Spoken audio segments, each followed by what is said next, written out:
Hello everyone, this is Crota giving you a shoutcast in a Game 3 in a best of 3 matchup between MTW's Rine versus Happy, Game 3 taking place here on Metalopolis. We have Rine spawning as the yellow Protoss player over here at the bottom, or what I'll call the 3 o'clock position. Meanwhile, we have Happy spawning here as the red Terran. Excuse me. Now, this is the Game 3 in a best of 3 series, so obviously both of these players have had experience playing each other, and I am looking forward to Game 3s as generally more than Game 1s. You can see how players try to adapt and try to figure out what the strategies are going to be. Not exactly sure. Happy now building his supply depot away from the front door. It looked like this, what one particular SCV was perhaps trying to build a supply depot in order to intercept an overlord for a moment. I'm like, doesn't he know that Rine spawned as Protoss? Anyways, Rine continuing with that probe production, not doing any early rushes, and you have to remember that this is the ESL version of the map. I'm assuming that there is no possibility of a close spawn, as that seems to be the majority of the case where players don't want to see close spawns on this particular map, and we are also now getting a barracks coming into play. Gateway also warping in as well, and this game is finally underway. Both players should be pretty much sticking to that standard strategy. Rine in Game 1 on Tall Dream Altar did open up with a very, very early Nexus, but that was only for Tall Dream Altar being the large map that it was, and also Happy not adjusting his playstyle accordingly. Happy now making his way down with this SCV will quickly find Rine. It looks like, yes, Happy is going to quickly realize where exactly Rine is, and because of the close air spawning distances, we may see Void Rays, Phoenixes, or Warp Prisms, or Banshees, and other drops as well. So that is a definite possibility. Happy has tried to go for Banshees in the last 2 games. We'll see if he tries to deviate from that particular strategy, or if he will just continue to do that as well. SCV deciding to steal some minerals at the same time. In addition to taking 5 minerals from his opponent, it also makes one of those probes try to wander and look for an additional location, as Rine now going into double assimilators once again. So because of the close spawning distances, Happy has to believe that there are going to be Phoenixes, perhaps Phoenixes or Void Rays. Both are very, very viable options because of the close spawning distances and how fast those units are. 2 Marines now quickly making their way over to the ramp, forcing Rine's probe to pull back. Excuse me, I seem to have caught something in my throat. But anyways, we have the Zealot now wandering around back and forth, and this SCV will just be wandering around continually, trying to get as much sight and information. And this is the critical portion for scouting a Terran player against Protoss. You need to see what that third building is, and you almost want to try to bait your opponent into building that building while your SCV is still inside there. As soon as you see the chrono boost on the Stalker, though, coming out of the gateway, or it could also be a sentry, you need to get out of there, as the range and the speed on that Stalker is significant enough that that scouting SCV is going to quickly get destroyed. The Stalker now going to pass by in the middle of the night. SCV now trying to pull away. Looks like he has a little bit of a head start, but no, is not going to be able to maintain that at all, as the Stalker is able to stutter step its way and get that final shot off. The Stalker now, however, going to try to walk around that corner, taking some damage there. And that's something I never quite understood. How could a Stalker who normally can't see up onto the high ground know that a bunker's there? Just know that Marines are there, perhaps, or I don't know.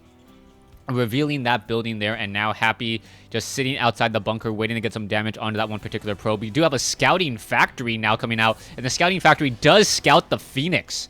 So the Phoenixes are now coming out, and now we should be seeing some additional production buildings, perhaps an engineering bay or a Viking. The problem with Vikings is that in a one-on-one matchup, they actually lose to Phoenixes.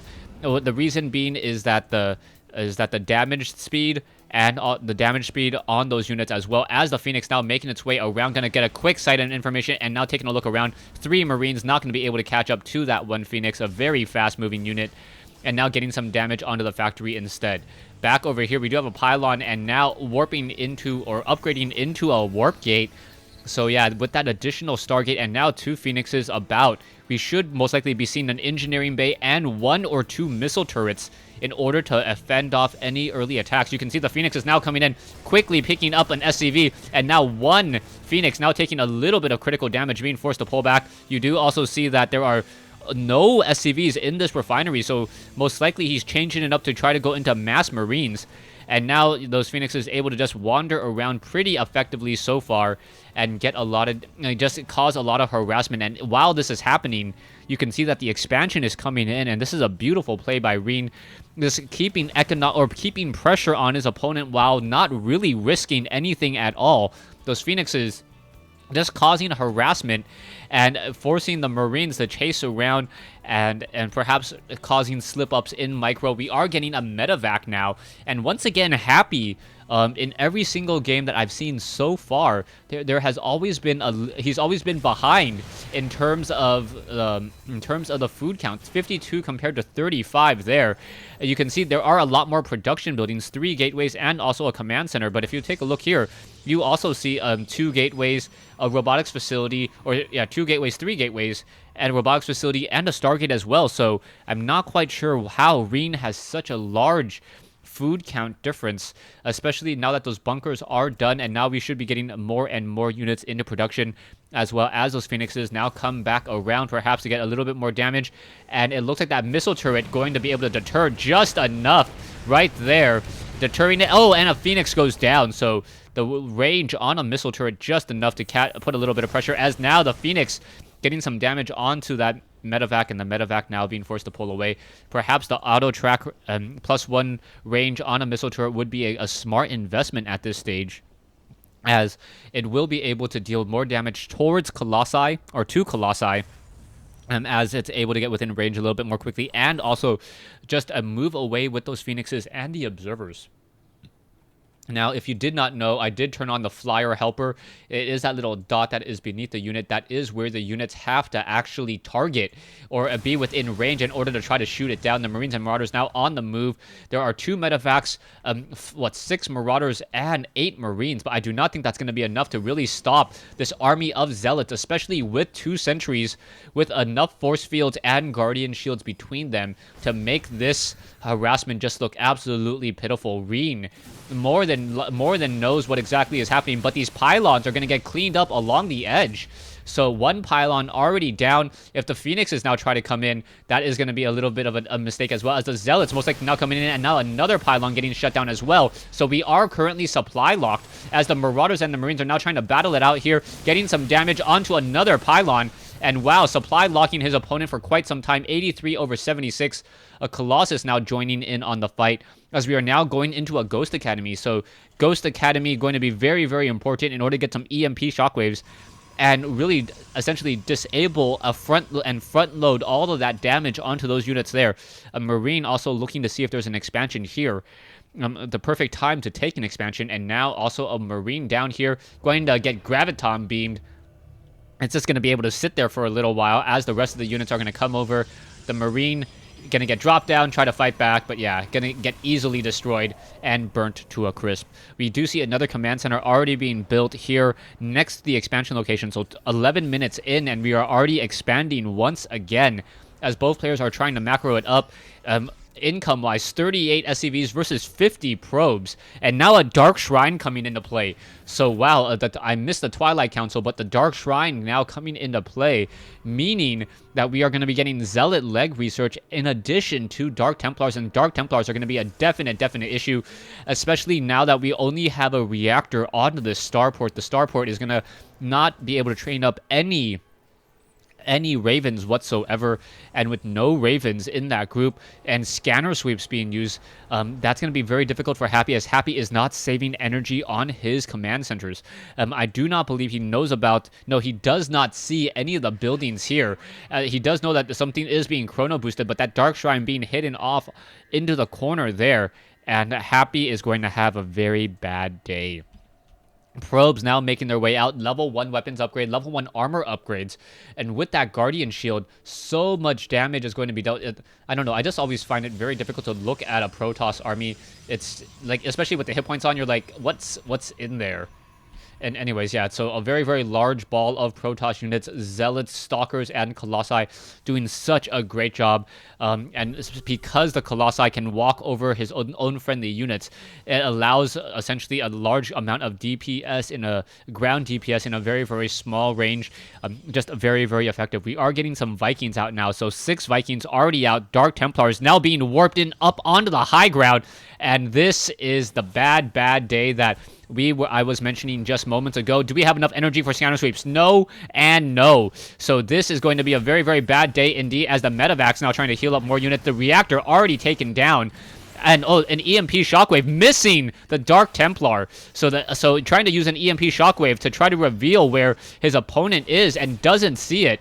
And now I don't think there is actually a ghost in there, but no energy on the ghost at all. Waiting for the scanner sweep. We need to get a tech lab over here in just a moment. Perhaps even a missile turret would help as well, as one scanner sweep should be able to come online in just a moment. Both buildings are just getting toasted there, as we are now getting a missile turret. We need to get a tech lab here, and that Dark Templar has done a decent amount of damage already. The Dark Templar just causing the pressure and now keeping Happy's army inside his own base, and now 2 scanner sweeps to kill 2 Dark Templars. But you can see the amount of map control that Rine was able to utilize during that time when he was putting that pressure, and he has this expansion now set up. There's also an expansion here as well. Happy currently supply locked, as he did lose a couple supply depots along the outer edges, and now getting another reactor starport instead of a tech lab. And now that means that we will still not have a Raven. Happy now going into mass racks production there, as a Dark Templar still in this group. The Dark Templar dealing 50 damage per attack, getting so much damage, but as it gets revealed by that missile turret right there, gets taken down. So yeah, that Dark Templar needs to be aware of where those missile turrets are, and he was able to kite it away. Damage wise and army size, 166 versus 133, as both sides are now training up more and more units. Level 2 armor upgrades, level 2 weapons upgrade, and Size Storm being researched. And I believe Rine is going to have more than enough to counter this army of Happy, unless those ghosts, which are sporadically placed in here, just are beautiful with those EMP shockwaves. Now, Happy definitely needs a Raven at this point, but he is still...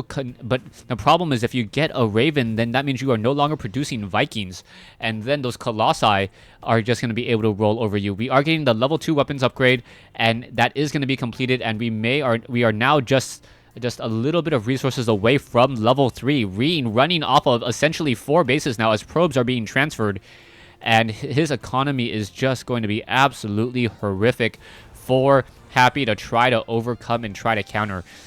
Although the resources in their armies are about the same size, Rine is closer to his maximum food.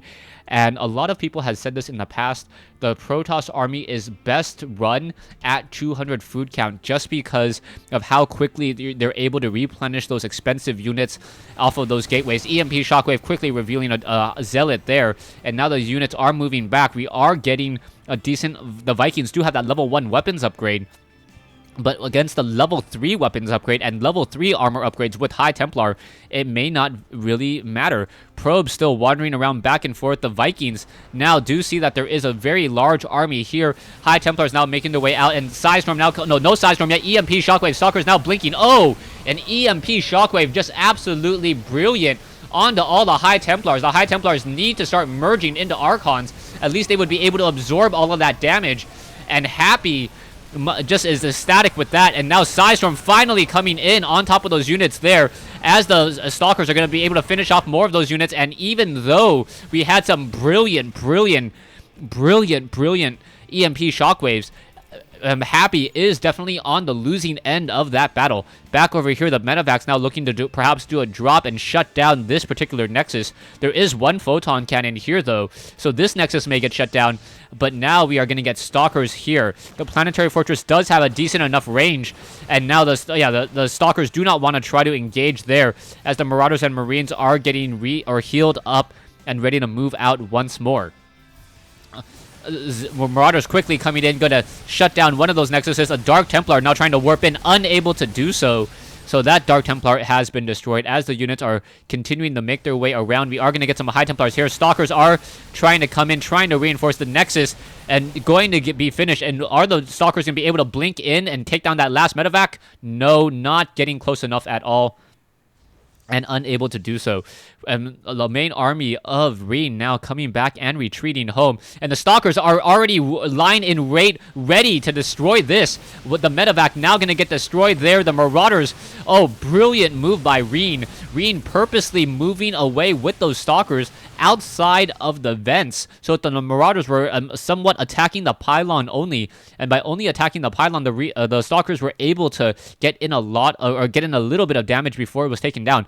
We are now going to get another command center here. The Stalkers perhaps on straight move into death, able to blink away finally, but a Zealot is going to at least delay this command center for just a moment there, as the armies are now being rebuilt by both sides. We see, what, 2,400 resources totaled by Rine, and he already has near maximum food capacity. Once again, another Colossus, and now going into the Protoss shield upgrades, as he already has 3/3 upgrades on the weapons and armor. Stalkers now making their way over. SCVs joining in on the fight. No, Sentry is now blinking away. Once again, Zealots now coming in, and both sides already dealing a lot of damage to the Colossi. In the back, though, in comes some Psystorm. Psystorm now doing some friendly fire damage as those Marauders trying to pull through there, and the Zealots continuing to give chase. Stalkers closing in, and there's the GG by Happy. So Happy losing this best of 3 to Rine here on Metalopolis. It always felt like Happy was just constantly behind in food. Rine doing a good job of just keeping up his food count, always having the superior numbers. Even when Happy had superb micro in taking down multiple units, he was just unable to do anything else. Getting those superb micro on those EMP shockwaves to shut down the High Templars, it still wasn't enough to swing it in favor of him. Thanks for watching. Thanks for listening. Hope you guys enjoyed this 1v1 replay between Happy and Rine here on Metalopolis.